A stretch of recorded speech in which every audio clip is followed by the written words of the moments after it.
ওই যে দেখুন, দরজায় দাঁড়িয়ে তানারা আমাকে দেখে কেমন করে হাসছে। মেঘের আজগুবি কথা শুনে আবির না হেসে থাকতে পারল না। আকস্মিক জোরে শব্দ করে হাসতে শুরু করেছে। আবিরের মুখে হাসি ফুটাতে পেরেছে বলে মেঘ আহ্লাদে গলে যাচ্ছে। আবিরের হাস্যোজ্জ্বল চেহারায় অপলক দৃষ্টিতে তাকিয়ে মনে মনে আওড়ালো। আপনি যতবার নিরাশ হবেন আমি ঠিক ততবার আপনার মনে আশার আলো জ্বালাবো। আমৃত্যু আপনার পাশে।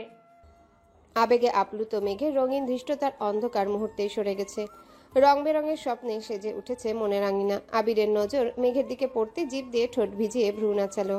মেঘ লজ্জায় চিবুক নামিয়ে বিড়বিড় করে বলল, আপনার হৃদয় অনুভূতির সমাপ্তির পূর্বেই নবরূপে সৃজন করব তৃপ্তির নিকেতন। আবির বসা থেকে দাঁড়িয়ে মোলায়েম কণ্ঠে বলল, ম্যাম চলুন। আবির হাঁটছে, মেঘ ও আবিরের পিছু পিছু হাঁটছে। কিছুটা আলোকিত ছাদ পেরিয়ে দরজার কাছে আসতে মেঘ চোখে অন্ধকার দেখছে। হঠাৎ মনে পড়ে গেল, সত্যি সত্যি যদি তানারা এখানে থাকে। মেঘ ভয়ে আবিরের শার্ট খামচে ধরেছে। মেঘের অধীরতা বুঝতে পেরে আবির একটু থেমে মেঘের পিঠ পেরিয়ে অন্য পাশের কাঁধে আলতোভাবে হাত রেখেছে। আকস্মিক মেঘ চিৎকার দিয়ে উঠেছে। আবির তড়িৎ বেগে মেঘের মুখ চেপে শক্ত কণ্ঠে বলল, আরে পাগল, আমি ধরেছি, তানারা ধরেনি। মেঘ আতঙ্কিত কণ্ঠে বলে উঠল, আপনি এভাবে ধরেছেন কেন? আমি ভয় পেয়ে গেছি। বলে ধরবেন না? আবির নাক মুখ কুচকে চিবিয়ে চিবিয়ে বলল। আপনাকে শুতে গেলে অনুমতি নিতে হবে। মেঘ মনমরা হয়ে বলল। অন্ধকারে ভয় লাগে। আবির কিছুটা সরে গিয়ে শক্ত কণ্ঠে বলল, তোর কাছে ফোন আছে না? ফ্ল্যাশ জ্বালা। No need. কেন? মেঘ দুহাতে আবিরের বাহু চেপে ধরে বলল। আপনি আছেন। আবির নিঃশব্দে হেসে সিঁড়ি দিয়ে নামছে। মেঘের রুমের সামনে আসতে মেঘ শান্ত স্বরে বলল, আপনি কিন্তু এখন আর ছাদে যাবেন না। কেন? আপনি রুমে না থাকলে আমার ভয় লাগে। আবির কপাল গুটিয়ে বলল, আমার রুমে আমি থাকার সাথে আপনার ভয় পাওয়া না পাওয়া কি সম্পর্ক?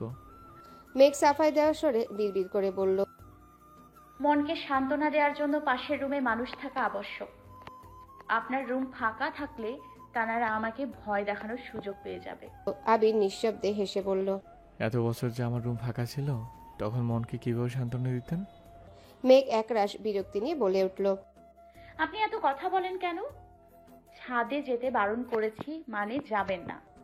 কথাটা বলেই মেঘ ফোঁস করে শ্বাস ছাড়ল। আবির ভ্রু কুচকে দু আঙ্গুলে মেঘের নাকে আলতোভাবে চেপে মোলায়েম কণ্ঠে বলল, সরাসরি নিষেধাজ্ঞা দিলেই হয়, মিথ্যা অজুহাত দেখানোর কি প্রয়োজন? মেঘ সঙ্গে সঙ্গেই মাথা নিচু করে ফেলেছে। আবির স্বাভাবিক কণ্ঠে বলল, ঘুমান আপনি, আমি ঘুমাতে যাচ্ছি। মেঘ ঘাড় কাত করে সম্মতি দিল। সময় চলছে নিজস্ব গতিতে। আরও একটা ঈদ কেটে গেছে। মোজাম্মেল খানের কথা মতো এবার সব দায়িত্ব আবির আর তানভীর একাই সামলিয়েছে। গত ঈদে মেঘ শুধু আবির তানভীরকে পাঞ্জাবি দিলেও এই ঈদে সবার জন্য পাঞ্জাবি ডিজাইন করেছে। আর পাঞ্জাবিগুলো মোজাম্মেল খান নিজে গিয়ে পছন্দ করে নিয়ে আসছিলেন। মেঘের পরীক্ষার জন্য আপাতত বিয়ের ব্যাপারে মোজাম্মেল খান কোনো কথাবার্তা বলছেন না, তাই আবির আর তানভীর দুজনেই বেশ নিশ্চিন্ত। বাসার সবাই নিজেদের মতো বেশ শান্তিতে আছে। ইকবাল খান মাঝে মাঝে আবিরের রুমে গিয়ে আবিরকে আলাদাভাবে বুঝিয়ে আসেন। আবিরের সাথে মেঘের সম্পর্ক আগের থেকে বেশ ভালো হয়েছে। দুজনের মধ্যে ছোটখাটো খুনসুটি সর্বক্ষণ লেগেই থাকে। একে অপরকে ভালোবাসে, দুজন দুজনের ভালোবাসা উপলব্ধি করতে পারে, তবুও মুখ ফুটে কেউ কাউকে ভালোবাসি বলতে পারে না। আবির যেমন নিজের গণ্ডিতে বাঁধা, তেমনি মেঘও নিজের গণ্ডিতে বন্দী হয়ে আছে। মিনহাজের ঘটনার পরপর মনে মনে প্রতিজ্ঞা করেছিল, যতদিন পর্যন্ত আবিরের প্রণয়ের প্রমাণ পাবে না ততদিন পর্যন্ত মেঘ আবিরকে কিছুই বলবে না। ধীরে ধীরে মিনহাজদের সাথেও মেঘের সম্পর্ক কিছুটা উন্নত হয়েছে। তানভীর নিজের কাজে ব্যস্ত হয়ে গেছে, তবে সময় পেলে আবিরের গাড়ি নিয়ে ভাই বোনদের সঙ্গে নিয়ে ঘোরাঘুরি করে। ফুপ্পিদের বাসার সাথেও যোগাযোগ ভালো হয়েছে। 15 দিন কিংবা মাসে একবার হলেও যাতায়াত হয়। সবার সম্পর্ক ভালো থাকলেও মিম আর আরিফের সম্পর্ক এখনও টম অ্যান্ড জেরির মতো। মেঘ একটুর জন্য চোখের আড়াল হলে মিম কোনো একটা অঘটন ঘটিয়ে ফেলে। আরিফ প্রথম প্রথম আম্মুর কথা ভেবে মিমের দুষ্টামি সহ্য করলেও এখন আর করে না। সুযোগে দুটার পিছনে লেগে থাকে। আজ সকাল থেকে শিমুলা সোহাগ তানভীরকে কল দিচ্ছে। অনেকদিন যাবৎ বন্ধুদের সাথে দেখা হচ্ছে না, তাই তানভীর বিকালের দিকে বন্ধুদের সাথে দেখা করতে বেরিয়েছে। শিমুলা সোহাগ দুজনাই আগে থেকে উপস্থিত। একসঙ্গে ঘোরাঘুরি করে আড্ডা দিচ্ছিল আর চা খাচ্ছিল। তানভীর চায়ে চুমুক দিয়ে রাস্তার দিকে তাকাতেই সহসা ভ্রু কুচকালো। বন্যা কিছু জিনিসপত্র নিয়ে একা একা হন হন করে যাচ্ছে। তানভীর চায়ের কাপ রেখে তড়িঘড়ি করে উঠে বলল, তোরা বস, আমি আসছি। সোহাগ ধীর কণ্ঠে শুধালো, কোথায় যাচ্ছিস? তানভীর মেকি স্বরে জবাব দিল, প্রেম করতে। তানভীর যেতে যেতে বন্যা অনেকটাই সামনে চলে গেছে। তানভীর পেছন থেকে ডাকলো। বন্যা। আচমকা পুরুষালী কণ্ঠে নিজের নাম শুনে বন্যা ফিরে তাকালো। তানভীরকে দেখে কিছুটা স্বস্তি পেল। স্বাভাবিক কণ্ঠে বলল, আসসালামু আলাইকুম। ওয়ালাইকুম আসসালাম। পরীক্ষা কেমন হলো? কোথায় গিয়েছিলেন? একটা ফ্রেন্ডের বাসায় গিয়েছিলাম, আর কিছু কেনাকাটা করেছি। তানভীর হাত বাড়িয়ে বলল। ব্যাগটা আমাকে দাও, আমি এগিয়ে দিয়ে আসছি। বন্যা তড়িৎ বেগে বলল, না, আমি নিতে পারবো।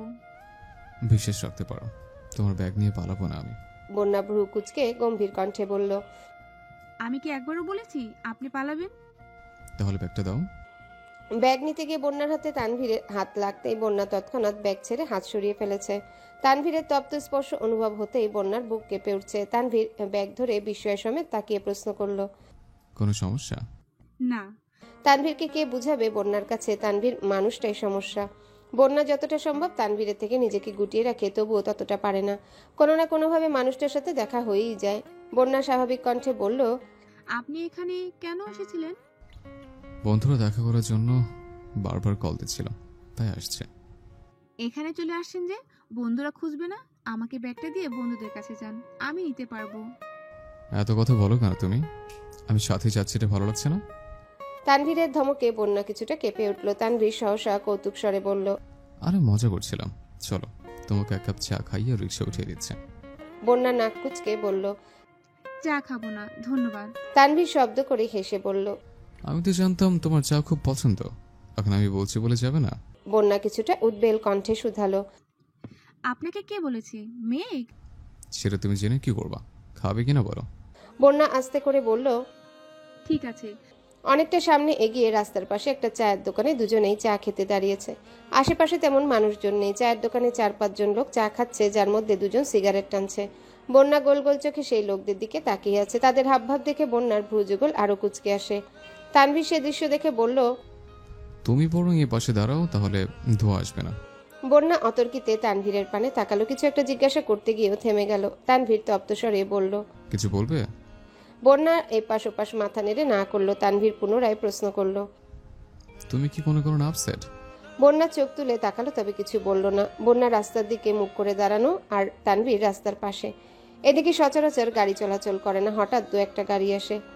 বন্যার সঙ্গে সরাসরি চোখাচোখি হতেই তানভীর বন্যার মাদকেন্দ্রে চোখের গহীনে ডুবে গেছে। আশপাশ ভুলে নীরের দৃষ্টিতে বন্যাকে দেখছে। আচমকা বন্যা এগিয়ে এসে তানভীরের পেট বরাবর শার্ট আঁকড়ে ধরে শক্ত করে টান দিতেই তানভীর বেসামাল হয়ে বন্যার সাথে ধাক্কা খেল। তানভীরের ঘোর কাটতেই খেয়াল করলো একটা পিকআপ নিয়ন্ত্রণহীন হয়ে তানভীরের পাশ কেটে স্পিডে চলে গেছে। তানভীর সঙ্গে সঙ্গে আশেপাশ দেখলো। এদিকে বন্যার দুহাত এখনো তানভীরের পেটে। কয়েক মুহূর্তে তানভীর স্বাভাবিক হলো। বন্যার স্পর্শ অনুভব করা মাত্রই তানভীরের সারা শরীরে ঝাঁকুনি দিয়ে উঠেছে। নিজেকে সামলে তানভীর সঙ্গে সঙ্গে সরে দাঁড়িয়েছে। বন্যার আগে ফুঁসতে ফুঁসতে বলল, আপনাকে এতবার ডাকলাম, কথা কানে যায়নি? তানভীর বন্যার ক্রোধিত চোখ মুখ দেখে মৃদু হাসল। তানভীরের মস্তিষ্ক এখনো বন্যার স্পর্শে অনুভবে মেতে আছে। কি হয়েছে বা কি হতে যাচ্ছিল এসবে তানভীরের বিশেষ মনোযোগ নেই। তানভীরের ঠোঁটে হাসি দেখে বন্যার মেজাজ আরো বেশি খারাপ হলো। রাগে কটমট করে বলল, আপনি হাসছেন? এখন যদি গাড়িটা আপনার উপর দিয়ে যেত তখন কি হতো? তানভীর মৃদু স্বরে বলল। জানি না। বন্যা ফের বলে উঠল। রাস্তাঘাটে এইভাবে চলাফেরা করেন? তানভীর কপাল গুটিয়ে প্রশ্ন করল, কিভাবে চলাফেরা করি? অসাবধানতায়। বন্যা ফোঁস করে উঠল। ও কি, আপনার কিছু একটা হয়ে গেলে বাসার অবস্থা কি হতো একবার ভেবেছেন? তানভীর কপাল কুঁচকে বলল। কি হতো? তানভীরের দুষ্টামি বুঝতে পেরে বন্যা রাগে আরো বেশি ফুঁসছে। রাগের কারণে বন্যার ঠোঁট দুটো স্বাভাবিকের তুলনায় বেশ সরু হয়ে গেছে। গোলাপি লিপস্টিকে সরু ওষ্ঠদয়ে তানভীরের নজর স্থির হয়ে আছে। বন্যা রাগে একের পর এক কথা বলছে। তানভীর অবাক লোচনে শুধু ঠোঁটেই চেয়ে আছে। বন্যা আকস্মিক বলে উঠল, আমি এখনই মেঘকে কল দিচ্ছি, সব বলবো। মেঘের নাম শুনে তানভীরের এবার টনক নড়ে উঠল। তৎক্ষণাৎ বলল, প্লিজ বোনকে কিছু বলো না। বন্যা ভারী কণ্ঠে বলল, আপনি কতটা কেয়ারলেস এটা তো ওরও জানা দরকার। আমি এক্ষণ কল দিচ্ছি। বন্যা মেঘকে কল দেওয়ার জন্য নাম্বার বের করতে লাগলো। তানভীর বন্যার হাত থেকে ফোন নিয়ে নিজের পকেটে রেখে গম্ভীর কণ্ঠে বলল, আর যাই করো সমস্যা নেই, কিন্তু বোনকে আজকের ঘটনা বলো না প্লিজ। কেন? তানভীর মনে মনে বিড়বিড় করল, ভাইয়া যদি জানতে পারে আমার জন্য বোন কান্না করেছে, তাহলে সবার রাগ আমার উপর ছাড়বে। ও মা, আমি নাই। তানভীর ঢোক গিলে উষ্ণ স্বরে বলল, বনুকে বললে বাসায় সবাই জেনে যাবে। বনু কান্নাকাটি করে নাচেহাল অবস্থা করে ফেলবে। বাসার মানুষের বকাও খেতে হবে। বন্যা চাপা স্বরে বলল। মেয়েকে খুব ভালোবাসেন তাই না? তানভীর কপাল কুঁচকে মৃদু হেসে জবাব দিল। হ্যাঁ, খুব ভালোবাসে। তানভীর মনে মনে আওড়ালো। বনুর বেস্ট ফ্রেন্ডকে খুব ভালোবাসে। বন্যা ধীর কণ্ঠে বলল। মেয়েগো আপনাকে অনেক ভালোবাসি। ওর জন্য আর বাসার সবার জন্য হলো একটু সাবধানে চলাফেরা করবেন। আপনার একটু উদাসীনতায় পুরো পরিবারটাকে কাঁদতে হবে, তাই প্লিজ সাবধানে চলাফেরা করবেন। তানভীর নেশাক্ত দৃষ্টিতে তাকিয়ে মোলায়েম কণ্ঠে বলল। ইনশাল্লাহ, চেষ্টা করব। চায়ের দোকানের মামা কোথায় চলে গেছিলেন? এতক্ষণে কোথা থেকে এসে জিজ্ঞাসা করলেন। মামা, আপনাদেরকে কি চা দেব? তানভীর উচ্চস্বরে বলল। একটা আদা চা আর একটা লেবু চা। লেবু চাতে চিনি একটু বেশি দেবেন। বন্যা অবাক চোখে তাকিয়ে প্রশ্ন করল। আপনি কিভাবে জানেন আমি লেবু চা খাই আর চিনি বেশি খাই? তানভীর আর চোখে আকাশের পানে তাকিয়ে আকস্মিক বলে উঠল। ঠিকই তো, কিভাবে জানে? বন্যা গম্ভীর কণ্ঠে বলল। প্রশ্নটা আমি আপনাকে করেছি। তানভীর মেকিস্বরে বলল। উত্তর ভাবতে সময় দিবে তো নাকি? বন্যা তানভীরের হাবভাব দেখে প্রখর তপ্তস্বরে বলল। থাক, আর উত্তর দিতে হবে না। বাঁচা গেল।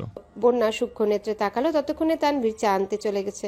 চা খেতে খেতে বন্যা বেশ কয়েকবার তানভীরের দিকে তাকিয়েছে। তানভীর সেটা বুঝতে পেরে আগে থেকেই সাবধান হয়ে গেছে। চা খাওয়া শেষে চায়ের বিল দিয়ে কিছুটা সামনে গিয়ে বন্যাকে একটা রিকশায় উঠিয়ে দিল। যাওয়ার আগে পকেট থেকে বন্যার ফোনটা বের করে দিতে দিতে আবারও বলল। প্লিজ বনুকে কিছু বলো না। তানভীর আবারও সোহাগদের কাছে গেল। খানবাড়িতে আজ মেঘ আর মিম হই হুল্লোড়ে মেতেছে। গতকালই মেঘদের প্রথম বর্ষের ফাইনাল পরীক্ষা শেষ হয়েছে। প্র্যাকটিক্যাল এখনো বাকি, তবে প্র্যাকটিক্যাল নিয়ে মেঘের তেমন কোনো টেনশন নেই, কারণ তামিম আর মিনহাজ দুজন মেঘ আর বন্যার প্র্যাকটিক্যালের সম্পূর্ণ দায়িত্ব নিয়েছে। যদিও দায়িত্বটা আবিরের থেকে মাপ পাওয়ার জন্যই নিয়েছে। মেঘ বন্যা সেসব কিছু জানে না। পরীক্ষা শেষ হওয়ার খুশিতে মেঘ আজ রাতের বেলা বাসার মানুষদের রান্না করে খাওয়াবে। রান্না ভালো হলে পরবর্তীতে অন্য একদিন ফুপ্পিদেরও দাওয়াত দিবে। বিকেলের দিকে মেঘ আবিরের নাম্বারে কল দিল। আবির কল রিসিভ করে মোলায়েম কণ্ঠে বলল। বলুন। মেঘ ভ্রু কুচকে বলল। ভালো লাগে তাই? মেঘ চাপা স্বরে বলল। সেসব বাদ দেন, রাতে কি খাবেন বলুন। মেঘের কথা শুনে আবির নিঃশব্দে হেসে রাকিবের দিকে তাকালো। রাকিব আস্তে করে বলল। কি হয়েছে? আবির ফোনটা একটু দূরে সরিয়ে বিড়বিড় করে বলল। নিজেকে আজ বিবাহিত মনে হচ্ছে। পুনরায় ফোন কানে ধরে বলল। যা রান্না হবে তাই খাবো। মেঘ কপট রাগ দেখিয়ে বলল। আপনি যা বলবেন তাই করব। আপনি রান্না করবেন? জি স্যার। আবির ভারী কণ্ঠে বলল। রান্না করার কোনো প্রয়োজন নেই। আমি বাসায় আসার সময় সবার জন্য খাবার নিয়ে আসবো, আপনি সবাইকে দিয়ে দিন। মেঘ রাগীস্বরে বলল। না, আমি রান্না করব। আবির উদ্বিগ্ন কণ্ঠে বলল। শরীরে যদি আবার তেল পড়ে? মেঘ অদম্য কণ্ঠে বলে উঠল। কিছু হবে না, আপনি শুধু বলুন কি খাবেন। পোলাও।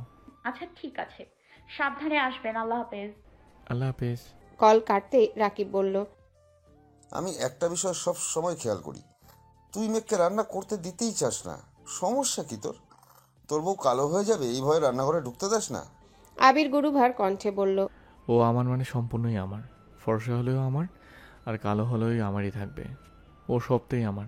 কিন্তু সমস্যা হচ্ছে সবার মানুষ বিয়ে দেওয়ার হয়ে আমি আগে থেকে ওকে রান্না করে দিতাম না। অথচ চাচ্ছু সেই বিয়ে দিতেই উঠে পড়ে লেগেছে। এখন একটু শান্ত আছে ঠিকই, তবে যদি একবার রান্না শিখে ফেলে তাহলে আর অনেকে আটকানো যাবে না। রাকিব ঠাট্টার স্বরে বলল।